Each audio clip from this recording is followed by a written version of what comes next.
শ্রীমদ্ ভগবদ্গীতা যথাযথ প্রথম অধ্যায় বিষাদ যোগ শ্লোক নম্বর 15।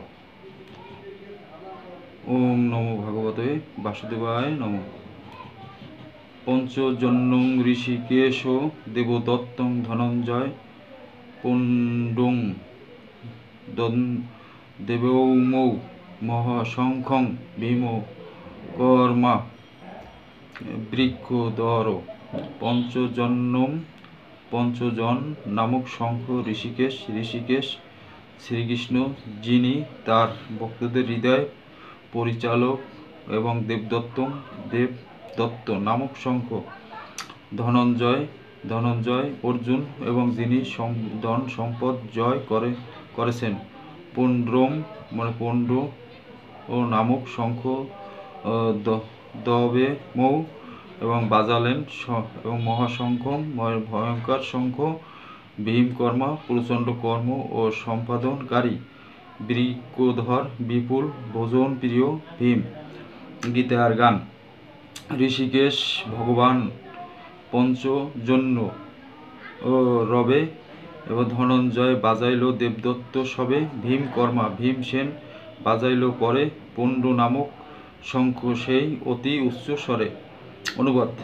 তখন শ্রীকৃষ্ণ এবং পঞ্চজন্য নামক তার শঙ্খ বাজালেন,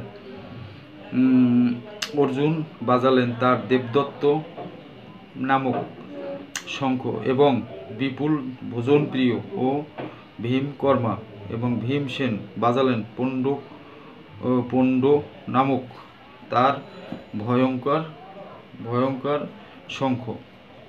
তাৎপর্য: শ্রীকৃষ্ণকে এই শ্লোকে ঋষিকেশ বলা হয়েছে যেহেতু তিনি হচ্ছেন সমস্ত ঋষিক এবং বা ইন্দ্রিয়ের ঈশ্বর।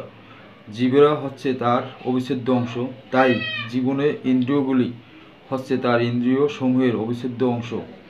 নির্বিশেষবাদীরা জীবের ইন্দ্রিয়সমূহের মূল উৎস কোথায় তার হদিস খুঁজে পায় না, তাই তারা সমস্ত জীবের ইন্দ্রিয়বিহীন ও নির্বিশেষ বলে বর্ণনা করতে তৎপর। সমস্ত জীবের অন্তরে অবস্থান করে ভগবান তাদের ইন্দ্রিয়গুলিকে পরিচালিত করেন, তবে এটি নির্ভর করে আত্মসমর্পণের মাত্রার উপর, এবং শুদ্ধ ভক্তের ক্ষেত্রে তার ইন্দ্রিয়গুলিকে ভগবান প্রত্যক্ষভাবে পরিচালিত করেন। এখানে কুরুক্ষেত্রের যুদ্ধক্ষেত্রে অর্জুনের দিব্য ও ইন্দ্রিয়গুলিকে ভগবান সরাসরিভাবে পরিচালিত করেছেন, তাই এখানে তাদের ঋষিকেশ নামে অভিহিত করা হয়েছে। ভগবানের বিভিন্ন কার্যকলাপ অনুসারে তার বিভিন্ন নাম আছে, যেমন মধু নামক ও দানবকে সংহার করার জন্য তার নাম মধুসূদন।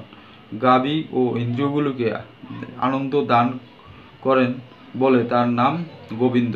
বাসুদেব ও পুত্ররূপে অবতীর্ণ হয়েছিলেন বলে তার নাম বাসুদেব। দেবকীর সন্তানরূপে অবতীর্ণ হয়েছিল বলে তার নাম দেবকী নন্দন। এই বৃন্দাবনের যশোদার এবং সন্তানরূপে তিনি তার বাল্যলীলা প্রদর্শন করেন বলে তার নাম যশোদা নন্দন, এবং সখা অর্জুনের রথের সারথি হয়েছিলেন বলে তার নাম পার্থসারথি। সেই রকম কুরুক্ষেত্রের এবং রণাঙ্গনে অর্জুনকে পরিচালনা করেছিলেন বলে তার নাম ঋষিকেশ। এখানে অর্জুনকে ধনঞ্জয় বলে অভিহিত করা হয়েছে কারণ তিনি এই যাগযজ্ঞের অনুষ্ঠান করার জন্য তিনি যুধিষ্ঠিরকে এবং ধন সংগ্রহ করতে সাহায্য করেন। তেমনই ভীমকে এখানে বৃক্ষধর বলা হয়েছে কারণ যেমন তিনি এবং হিড়িম্ব এবং আদি দানবকে বধ করার মতো দুঃখসাধ্য কাজ সাধন করতে পারতেন, তেমনই তিনি প্রচুর পরিমাণে আহার করতে পারতেন। সুতরাং এবং পঞ্চ পাণ্ডব পক্ষে ভগবান শ্রীকৃষ্ণ সহ বিভিন্ন ব্যক্তিরা যখন তাদের বিশেষ ধরনের শঙ্খ বাজালেন, সেই দিব্য শঙ্খধ্বনি তাদের এবং সৈন্যদের অন্তরে অনুপ্রেরণা এবং সঞ্চার করল। পক্ষান্তরে এবং কৌরব পক্ষের আমরা কোনো রকম শুভ ও লক্ষণের ইঙ্গিত পাই না। সেই পক্ষে পরম নিয়ন্ত্রণ ভগবান নেই, কিন্তু সৌভাগ্যর এবং অধিষ্ঠাত্রী লক্ষ্মী দেবীও নেই। অতএব তাদের পক্ষে যে যুদ্ধ জয়ের কোনো আশাই ছিল না তা পূর্বেই নির্ধারিত ছিল, এবং যুদ্ধের এবং শুরুতেই শঙ্খধ্বনির মাধ্যমে সেই বার্তা ঘোষিত হলো। হরে কৃষ্ণ।